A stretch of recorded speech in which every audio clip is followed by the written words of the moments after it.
ओम शांति। यह मुरली 21 जनवरी 1969 की अव्यक्त मुरली है। आज गुलजार बहन वतन में गई और सभी बच्चों की तरफ से बाबा को याद प्यार दी और अर्जी डाली। ब्रह्मा बाबा ने कहा कि मेरा हाथ तो शिव बाबा के पास है, जो कराएंगे वही करेंगे। फिर शिव बाबा से अर्जी की कि सभी बच्चे आपसे मिलना चाहते हैं। बाबा ने एक डाल दिखाई जिसमें लिखा था, भावी टाले नाही टले। लेकिन बाप दादा ने कहा कि जैसे हमेशा हाथों से मिलते हैं वैसे आज भी मिलेंगे।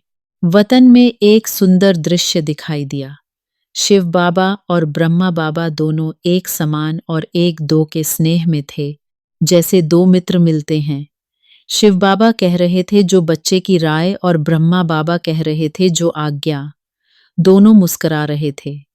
शिव बाबा ने कहा कि जब बच्चा बड़ा होता है तो बाप और बच्चा समान होते हैं, इसलिए मैं भी मुरब्बी बच्चे की राय बिना कुछ नहीं कर सकता। फिर बाप दादा गुलजार बहन के तन में पधारे और महावाक्य उच्चारण किए। बाबा ने कहा, आपको आकारी बनाने बाप दादा अभी भी कायम है और कायम रहेगा।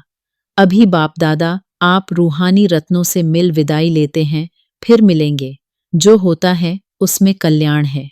वापस आने पर बाबा ने कहा कि जैसे इस समय हर एक के अंदर देखकर आए हैं, वैसे ही याद और प्यार हमेशा कायम रखेंगे।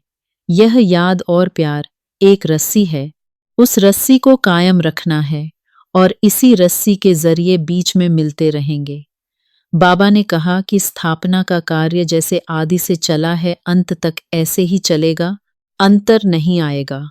और अंत में बाबा ने सभी बच्चों को दो शब्दों की सौगात दी, अटल और अखंड। बाबा ने कहा कि इसे बुद्धि रूपी तिजोरी में ऐसे रखो कि कितना भी कोई चुराने की कोशिश करे तो भी यह सौगात साथ रहे। फिर बाबा ने कहा, अब थोड़े समय के लिए विदाई लेता हूं, फिर जैसे जैसे कार्य होगा डायरेक्शन देता रहूंगा। ओम शांति।